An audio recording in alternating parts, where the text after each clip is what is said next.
Coming to you from the Forge of Freedom studio in the heart of America. A podcast dedicated to preserving freedom and inspiring personal success. Freedom is born and lives through you, the individual, and it dies in the shadows of tyranny. Motivating our listeners to become well-rounded, freedom-minded people with the body of an athlete, the mind of a stoic, and the spirit of a warrior. The tree of liberty lives on through you, the Forge of Freedom. And now here's your host, Alex Uli. Hello, everyone, and welcome to another edition of the Forge of Freedom podcast. I'm your host, Alex Uli, and this is episode 84 of the Forge of Freedom. Today, I have a special guest here in the studio, Gabe New. Gabe is a respected authority in the firearms industry. I think you got we'll find out more about this, but I think you got to start like doing holsters and sort of concealment stuff. But he's also a skilled shooter and instructor, and has a channel on YouTube called Pew Jitsu, which I love that name because I think it sort of captures a number of things that people miss about firearms and firearms training in terms of a discipline. So we'll certainly get into that here in the discussion today. But first, Gabe, welcome to the show. Thank you.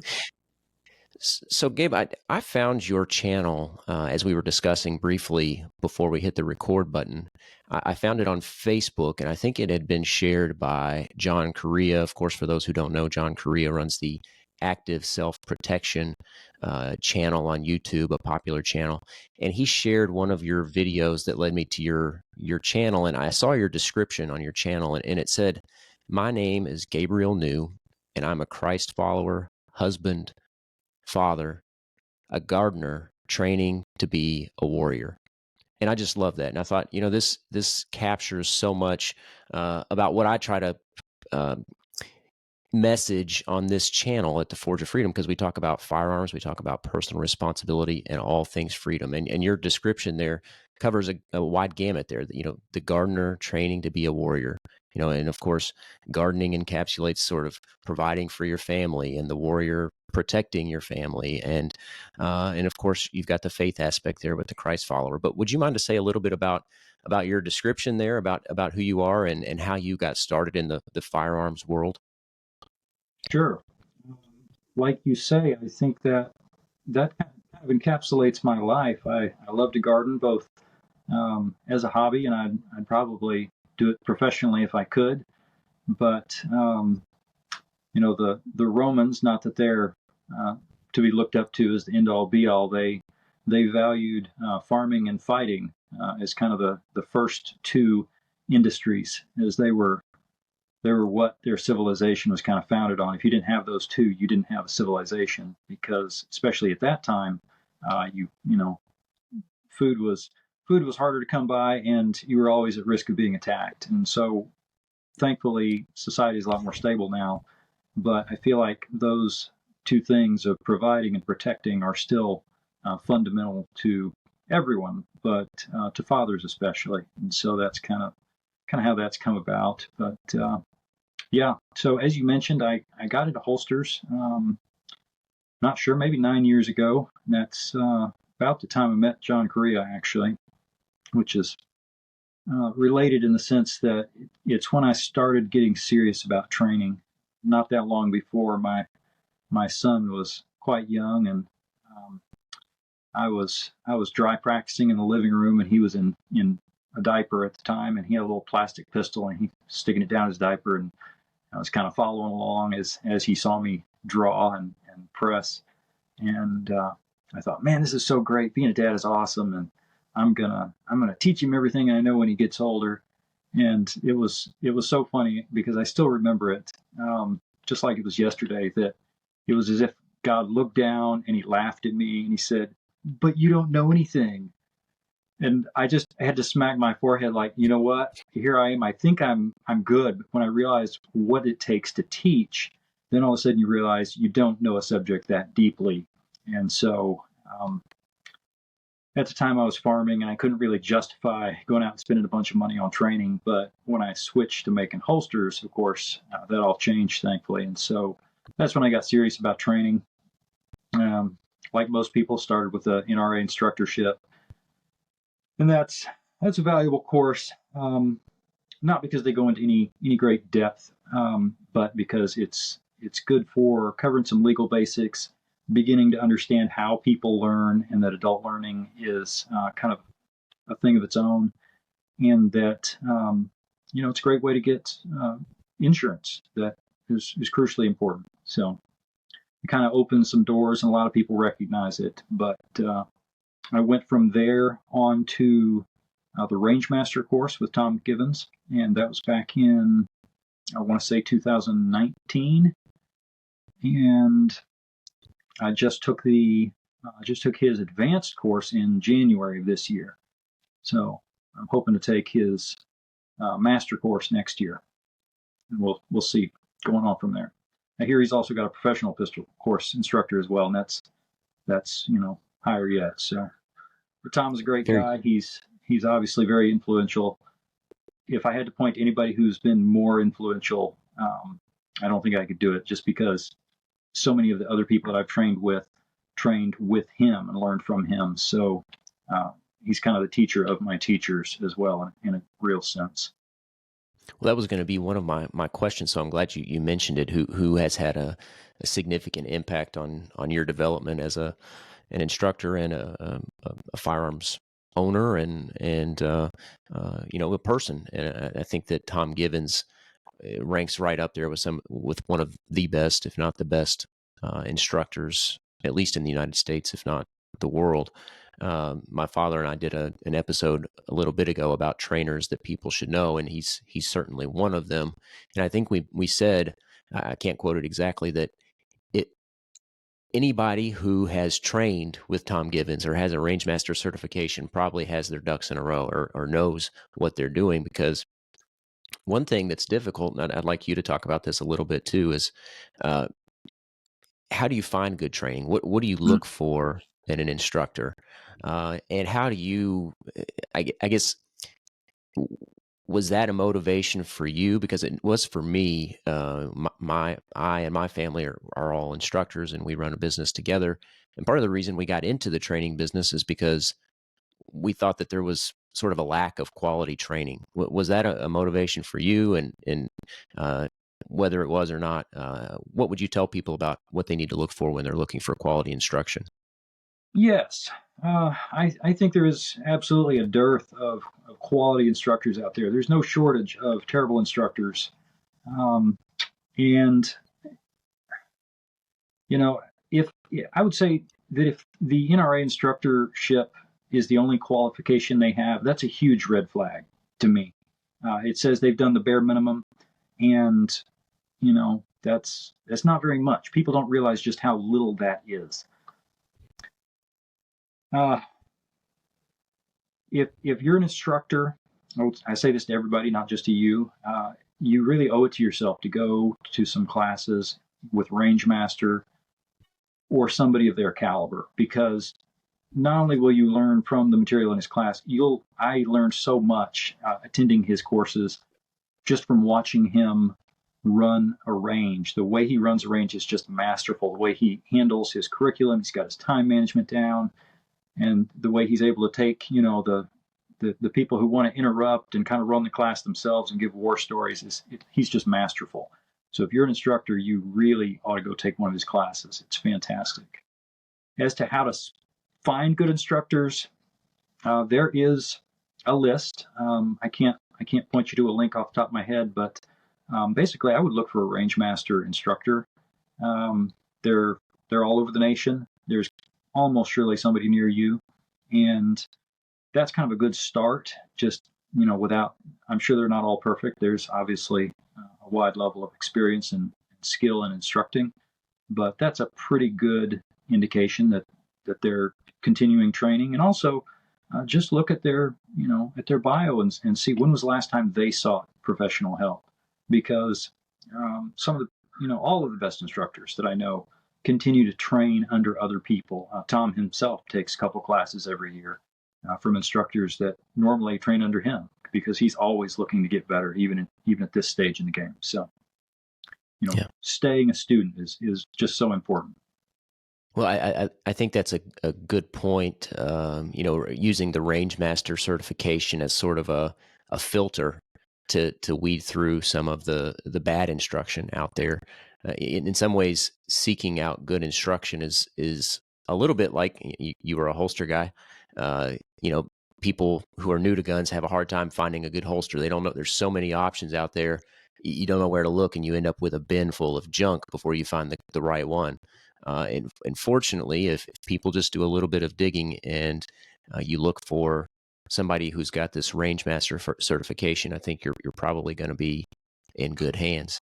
I love the story you tell about your son and how you sort of had this epiphany that I was going to teach him all these things, but I didn't really know anything. That God sent you this message that, man, I really don't know much. It was sort of a moment of humility.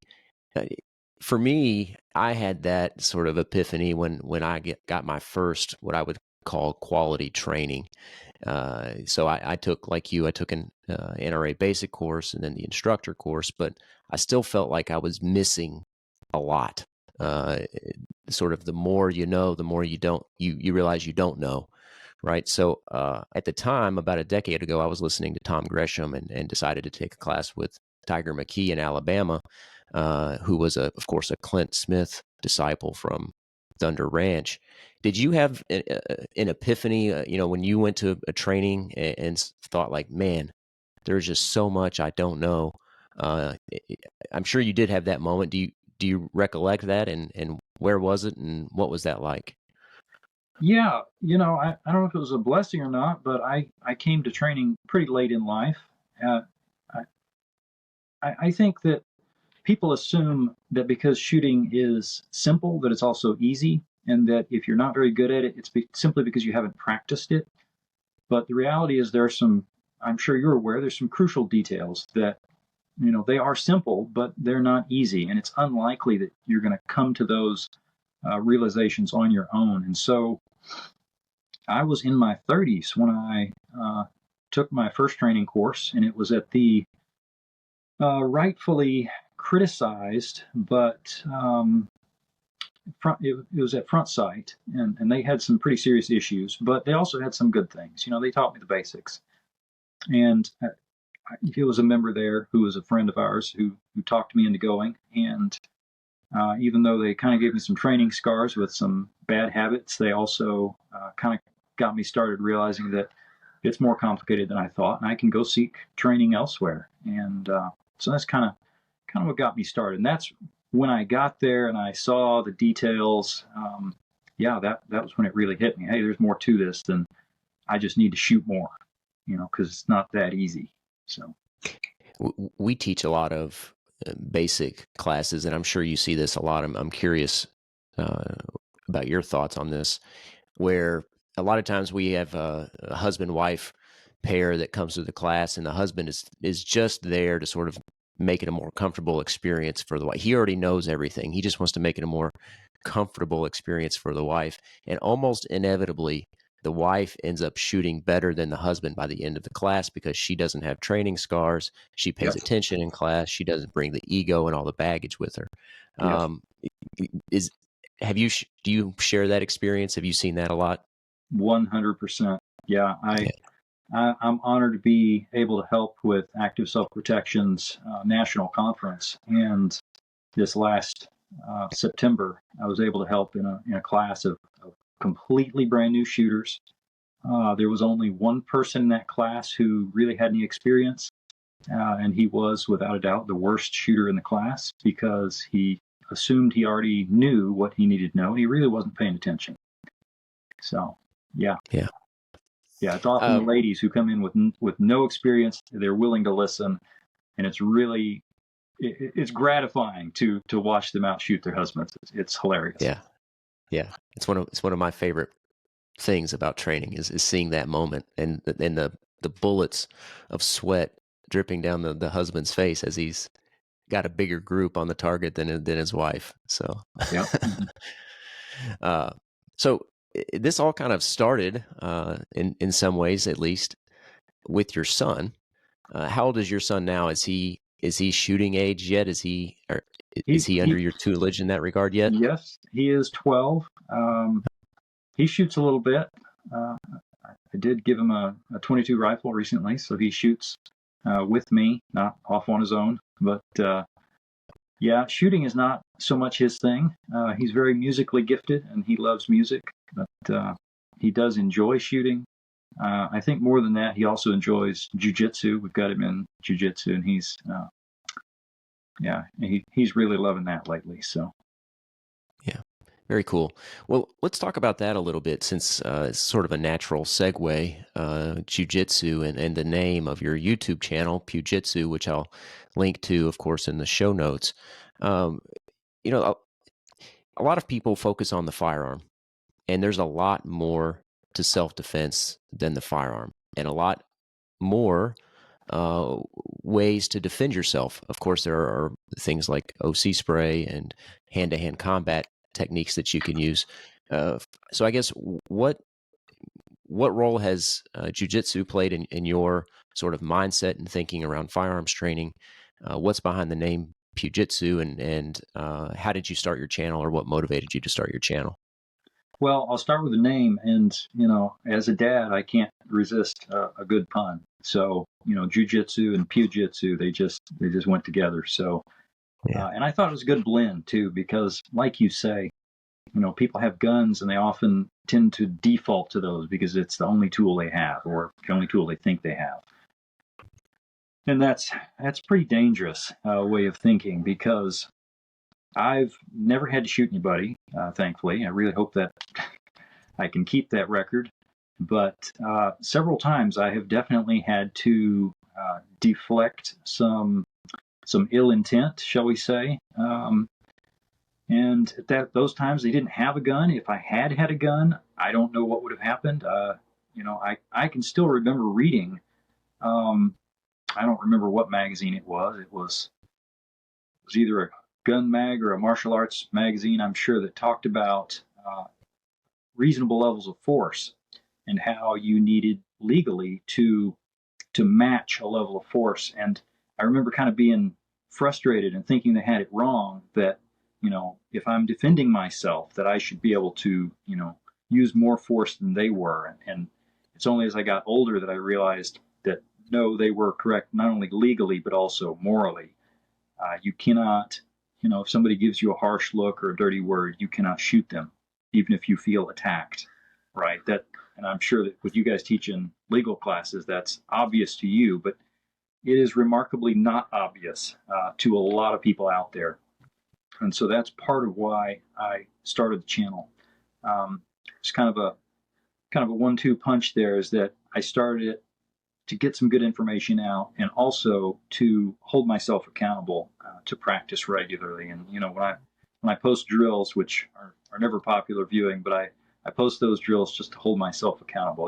They're shot cold, and I have to post them no matter how bad it is. And I flub some of them, and it's embarrassing, and that kind of motivates me to train harder in between. So that's kind of why I do it. I don't anticipate ever being a professional YouTuber.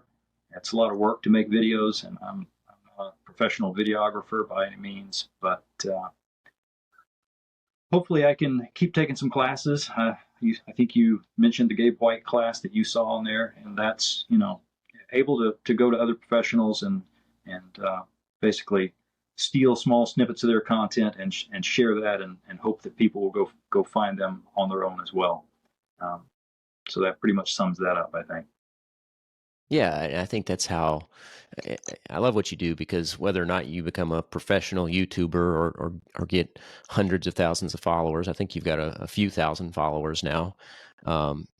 It's about sharing sort of your experience and hoping that maybe you'll speak to somebody who may get something from it, and who may become a more responsible firearms owner and a more responsible citizen, so that we hear all the time and from gun control advocates that this or that person acted irresponsibly, and that means we should take away everybody's right for this or that reason. Yeah. And so if you can have some influence on somebody in even just some small way, of course, we that helps to stem the tide of people who want to take our rights away. So I appreciate your efforts in that regard. But it's interesting too. You mentioned it. Your channel is sort of your accountability mechanism. I would say the same for me about the Forge of Freedom. I use it in some ways as an accountability mechanism to reflect on who I am as a person, what sort of character am I building, am I trying to improve and be a better husband and a family member and person. And so I guess other than the channel, is there somebody that you have as an accountability person? Is it your wife? Is it another instructor? Is there somebody that you lean on for accountability? Well, until recently, I would have had to say no, but Palisade Training Group recently kind of took me under their wing. They're a local group of, they're all Rangemaster certified, among other things. They're far more experienced than I am. They've adopted me as a local instructor and let me attend their classes and help AI and be a range safety officer with them as well. So I've been able to be blessed to be able to train with them every couple of weeks, and that motivates me to stay busy. So Where are they located? they are primarily here in Central Texas, although they do a little bit of traveling, especially for some of the national conferences like the Rangemaster conference and there's a couple of others, and I'm blanking out. Sorry. Oh, no, you're good. So as I was looking at your channel, I've watched a fair number of your videos, not all of them by any means, but it seems to be a fair mix of content about, you've got reviews and comparisons of firearms. You post drills. You post, you shooting and demonstrating the drill and shooting the drill cold, among other things. What I guess when you started the channel, was it primarily an accountability mechanism, or did you have some other motivation for starting the channel? Yeah, it was primarily accountability because, and the great thing now, as an instructor, I always tell students, you don't have different nerve receptors for different sensations. You don't have, nerves for pressure and then different nerves for heat or cold. It's all the same thing.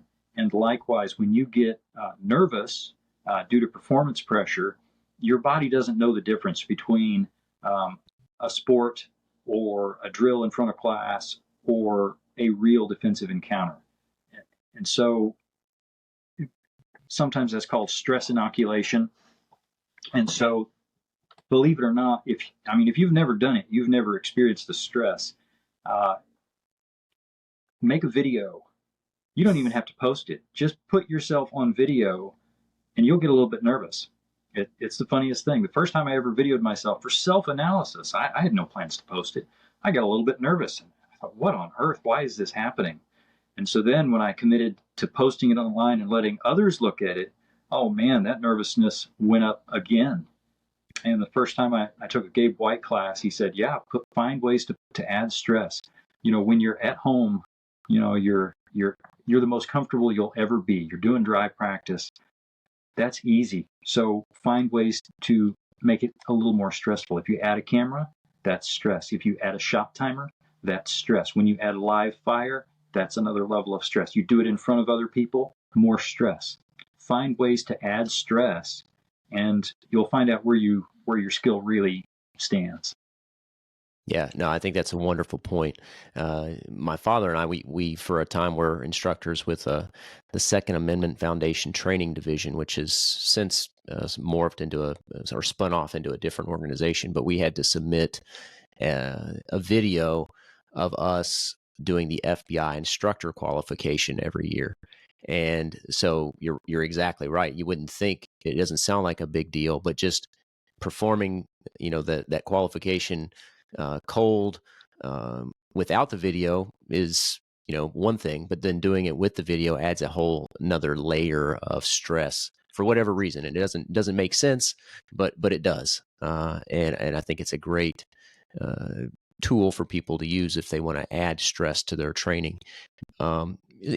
And taking a class in person with an instructor watching you too is another way to do that, of course. But if you're just shooting in your backyard or at a range, adding video to the mix can sort of insert that stress even without an instructor. So I love that. I love that point. Let's talk a little bit about, you mentioned Pugitsu. It was sort of a pun. But what else is behind the name? I assume it has some genesis in your experience with Jiu Jitsu. Can you talk a little bit about that? Sure. I've had the ability to be in various martial arts most of my life. My parents were missionaries and we were overseas, so guns were not really an option, even though it was a kind of a gun-friendly family. So my dad put us in karate when we were quite young, and that not particularly useful, I think, in terms of self-defense. For a lot of the traditional martial arts are unfortunately probably going to make some people mad with that, but maybe not now that we're at this stage of the game with mixed martial arts and whatnot. But a lot of the traditional martial arts are too structured and pretty much divorced from reality. They're dance forms that look a little bit like fighting.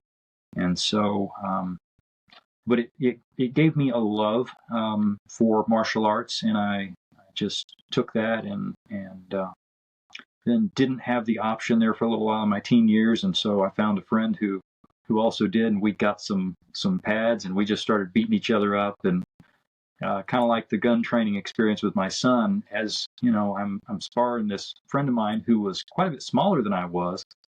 I quickly realized, wow, he's landing just as many hits as I'm landing, but he has no martial arts training, and I have a couple of years of karate. What's wrong with this picture? Well, okay. So everything I thought I was doing that was so great is not. And it just kind of gave me an eye to realize that just because somebody's taking your money and training you doesn't mean they know what they're talking about. And continued on, just basically training realistically with friends. And at the 90s, there was not a lot of great resources. The internet was just becoming a thing. And so we had videotapes, and so we did some various Japanese jiu-jitsu and just figured out what works and what doesn't. And we did a lot of it wrong and missed a lot of crucial details, I'm sure. But it really, in the land of the blind, the one-eyed man is king. And so wrestling around with people, I didn't matter if they wanted to hit me or not. I found pretty quickly that focus on doing what works was just kind of a superpower of not accepting other people's word for this works and this doesn't. And so continuing on, I'm kind of the jack of all trades, master of none. I'm really just a white belt in many different arts, I suppose. But my most recent one has been Brazilian Jiu Jitsu. I like grappling in general better than striking. Now I'm in my late 40s, and the body does not appreciate being beat up, does not recover as quickly as it used to. And the real problem with striking, not that it's not advantageous for self-defense, it's that it's very hard to practice realistically, because there's so much. If you're trying to be nice to your partner, you don't want to break your toys, right? They're your training partners. You don't want to beat them up, and at the same time you don't want to be beat up. So how do you practice something that requires beating something up without actually doing that? So it's not that there's not a lot of value there, it's just that it's hard to apply. Whereas with a grappling art, you can apply that pretty close to full force and still come to a stop in time. And there's a clear winner, loser, this works, this doesn't. So, obviously if you can mix those two, they're great. But my experience has just been that as I move forward, I'm probably going to stick more with grappling and, very light striking. But, yeah, like I said, my son's in jiu-jitsu. I'm having to take a break right now, but I'll go back to Brazilian jiu-jitsu as soon as I can. Very cool. One thing that you mentioned, you don't want to get beat up. One and your story about sort of sparring with your friend who was much smaller than you were, and sort of having a realization, sort of another one of those uh, moments of humility. Uh, One thing that I think is so great about, and applies to firearms training and to whether it's grappling or striking or various forms of martial arts, is that you realize how bad this can be and how important, like you said earlier, deflecting conflict is, de-escalation is. Would you mind to say a little bit about how Jiu Jitsu has sort of changed your mindset in that regard, or if it has? I'm assuming that it has, but would you mind to say a little bit about that? It has. It has. You know, um, I'm trying to decide if that's had the biggest impact. It's certainly up there. Obviously, my faith is part of it, is being humble. But it's one thing to hear as a young man that you need to be humble, and then it's another as you get older and life serves you up all these lessons, and you realize that the validity of what you've been taught. So yeah, you go into martial arts and you think, well, I don't know much, but young people, young men especially, tend to full of vim, vigor, and vitality, and they just want to go out and hit stuff, and it's kind of the natural order of things, I suppose. But after you've taken some shots, you realize things can go south for you pretty quickly. And it doesn't matter how much you trained. You go in and you can fight somebody who's brand new, and they can, maybe it's luck, maybe it's random chance, but they can ring your bell, and it's not pretty. So yeah, completely aside from the legal aspect, I had a friend who was involved in a shooting. He had to shoot to defend himself, and it's no fault of his own. I mean, he was in his own home when this happened, and he had to spend about $6,000 on a retainer for a case that never made it to the grand jury. Even the lawyer, the prosecutor for the county said, yeah, that was a good shoot. You know what? Still cost him $6,000, right? For functionally nothing, right? To defend himself. And I've seen a lot of instances where people let their ego write a check that their wallet and their body can't cash, and I don't want any part of that. So yeah, going to martial arts has been a big part of that. It's humbling. Yeah, and that's I think similar. At least I had a similar experience in firearms training as well. That the first time you go and take a quality firearms training course, you're probably not going to be the best shooter in the class, and even if you are, you're going to be challenged to a great deal, and it's a humbling experience. And I think the more training you get, the more you realize that the win with a firearm is avoiding the situation, avoiding the conflict. Because, like you said, even if your actions were justified, it may still cost you time, money, emotional expense, if you're lucky. Some people, have been perfectly innocent, and it's cost them much more than that. So, a lot of this training and mindset is about awareness and avoidance. Can you talk a little bit about sort of your perspective, I guess, in that regard? Is awareness and avoidance something that you think about a lot in your training, or something that you talk about much? Would you mind to say a little bit about that? Sure. Yeah. Being aware and avoiding stuff is absolutely kind of key to life. Walking around, paying attention, not being on your phone as you move around, and a lot of things I think can be avoided. There was one particular instance. It wasn't a violent encounter, but I was traveling with a couple of friends. We were in England, and we were kind of in a little bit of a touristy spot, and it was a high traffic area. We're in this little shop. There's this one guy who came in like right behind us, and I wasn't particularly interested in this shop, and so I'm, just kind of paying attention to my surroundings and enjoying it, but still had my head on my shoulders, and my two friends are really looking through the shop, and they're pretty much oblivious, and realized the way this other guy was moving through the shop, it wasn't like a normal shopper. And he was there for quite a while. My friends were being really slow, and finally, this guy put me on edge so much that I stopped looking at everything else, and I just watched him. I just stood there and stared at him. Not socially acceptable, but he was really giving me the heebie-jeebies. And finally, he turned and he looked at me, and he saw me just staring at him, and I didn't look away, and I just looked at him. And after about 3 seconds, he gives me the nod of, all right.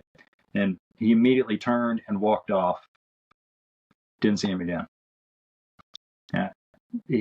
My guess is that he was probably just looking for a pickpocket, somebody to let their purse get a little too far away from him. But it was just a little bit of awareness, and he went on his way, right? Just acknowledging that, hey, I see you, right? Because the fact is, we all go to the same watering holes. As a child, I would watch these videos in Africa, and I think, man, why are the antelopes showing up at the same watering hole where the lions are? Well, they don't have a choice, right? The lions go there because that's where their food is, and the antelopes go there because that's where their water is. They don't have there is no third option of there's a watering hole with no lions. Lions are everywhere, right? They're following us, and it's okay.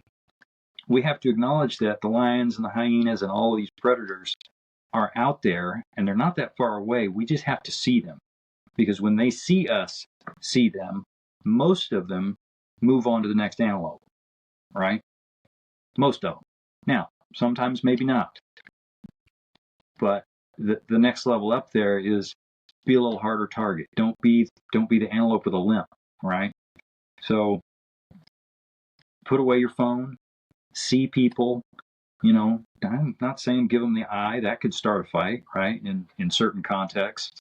I've been walking through, and as I look at somebody, they want to kind of muscle up and stare at me, and if I stared back, that would have probably caused conflict. So I want to be aware and see them without inviting that educational beatdown because they feel disrespected.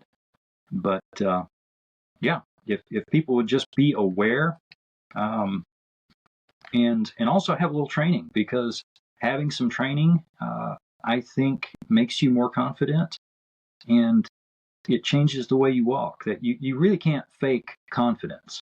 A lot of people try.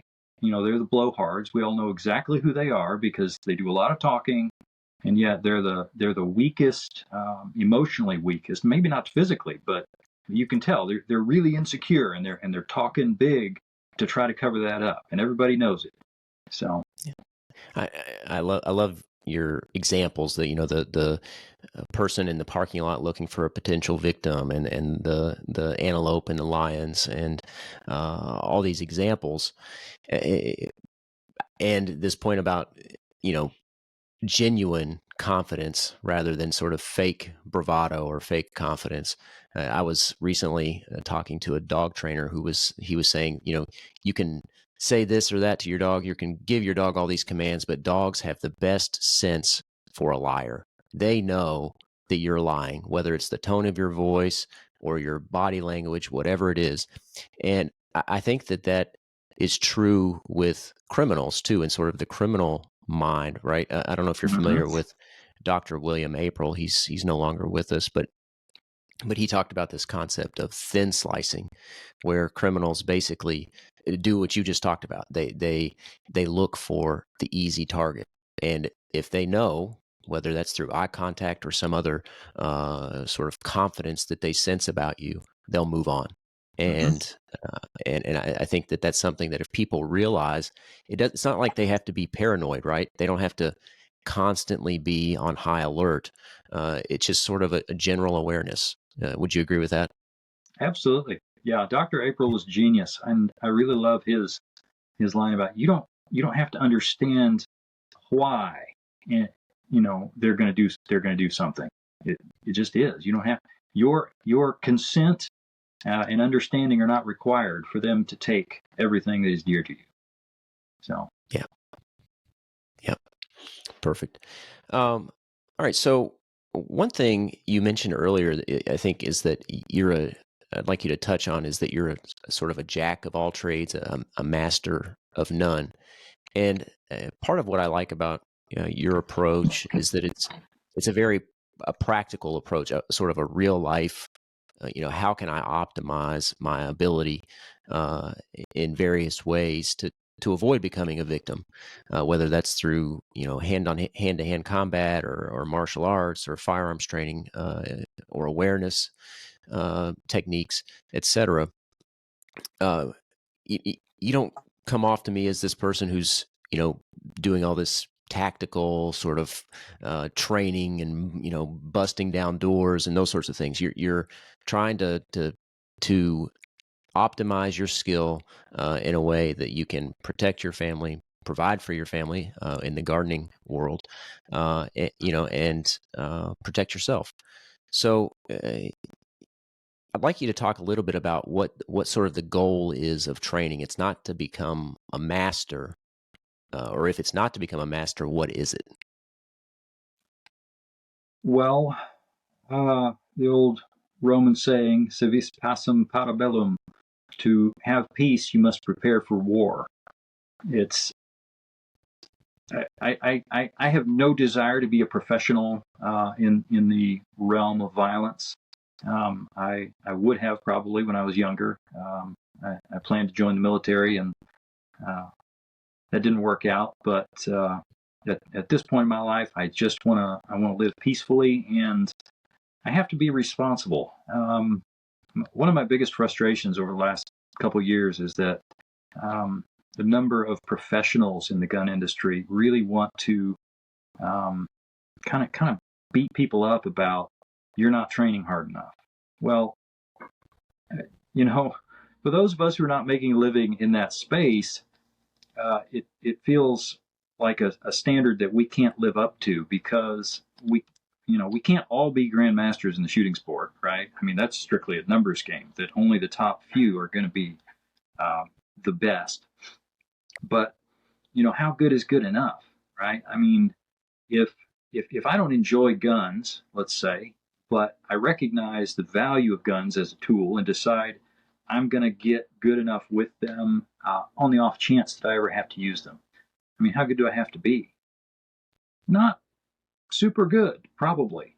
I mean, yeah, there's always outliers, but realistically, we can't all train for the worst case scenario. That's not life. We all have limited time and resources. So if I'm 20% good at guns and I'm 20% good at hand to hand and I'm 20% good with medical and I'm 20% good with my health, the 80-20 rule applies here, right? I've just gained with 20% of effort in each area, I'm 80% of the way there on each of those areas, right? And then I still have enough of my time and attention left to devote to my family, my finances, and the rest of life. So I just think people need to be, I do think people need to start off as jack of all trades. If they get to be a hobbyist, I asked Gabe White how good he thought somebody should be, and he's just, to me, he's the penultimate hobbyist. He loves it, and he started talking about how, well, maybe people would get into it and they'd enjoy it and then they'd train more, and it's not really the answer I thought I would get, but and I don't think it applies to everybody. He does that because he loves it, and he wasn't holding everybody to that standard, but some people kind of do go out of their way and say, well, if you're not training as much time as I am, then you might as well not train, which I think is ludicrous. I think it's better to be a little bit good at everything. And then if you really love something, a lot of the people in Jiu Jitsu, they don't do it for self-defense. They do it because it's physical activity. It gives them enjoyment. It's a mental challenge as well as a physical challenge. It helps keep them healthy. And, I think a lot of people they're not even thinking about self-defense at all. It's strictly a sport to them, and that's fine. I do think it's going to help them with self-defense because they'll be physically healthier. And just like shooting sports don't fully apply to self-defense encounter, it still gives you the basic skills you need in that self-defense encounter. So, be a little bit good at everything. And then if you love something, go ahead and deep dive on it, but don't neglect all of the other things just because you love this one thing so much. Yeah, I love this point because I think a lot of people are intimidated. They feel like, man, maybe I do need a firearm for self-defense, and then they see all these people on YouTube who are saying you have to be able to have a 1-second draw or perform this drill in so many seconds, and they feel like, oh my gosh, there's no way I could ever do that, and so they just never get started. Yeah. And I think people miss this 80-20 rule that you mentioned, where you get most of your gains with very little effort at the very beginning, and you can get to 80% without too much work. It's that last 20% that's difficult to get to that grand master level. We're not trying to be Max Michel, or Rob Latham. We're trying to be effective at the discipline. And for people who are interested in more of your thoughts about this, I know you did an episode recently with concealedcarry.com about how good is good enough. I'll certainly link to that show in the show notes. But I think this is a super important point, and I wanted to touch on it in this episode because I want people to feel like they can get started and make a lot of progress with some intentional effort, up front, and then you can sort of maintain your skill without too much difficulty over the long run. Would you agree with that? Totally agree. Excellent. Excellent. I hate to admit it, I haven't been practicing as much as I should. I find that when I do go out and fix live fire, I haven't lost that much. You can train up to a certain point, and then you can just kind of coast on it.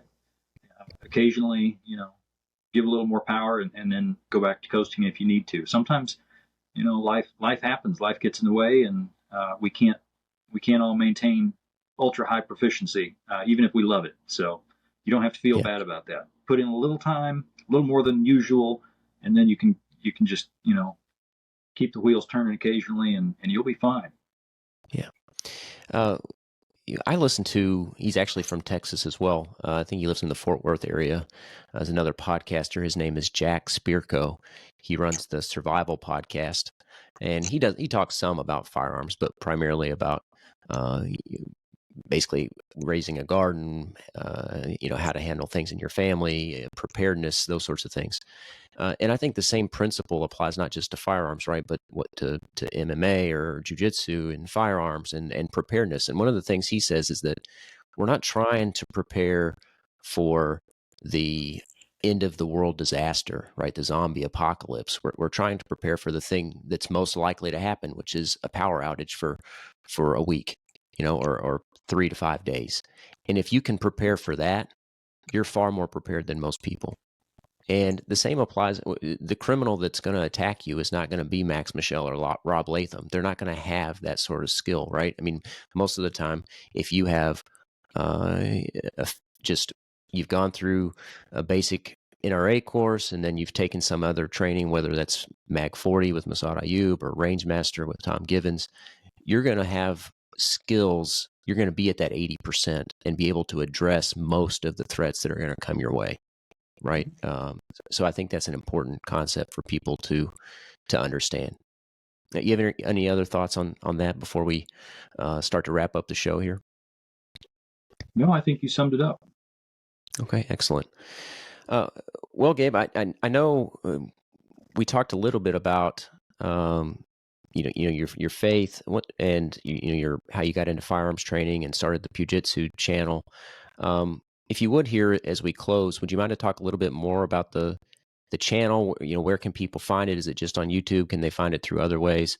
And what are your plans for the channel going forward? Yeah, so I'm primarily on YouTube, a little bit on Facebook as well. Share some kind of content that doesn't translate well to YouTube. I do have an Instagram handle, but they shadow banned me years ago, and I haven't really done anything there due to that. So yeah, pretty much just Facebook and YouTube. What I'm going to do going forward, hopefully more of the same. I hope to be able to take some classes, get some good content from respected instructors, share some stuff, share some good reviews, because ultimately that kind of what brings in subscribers. And while I'm not too worried about that,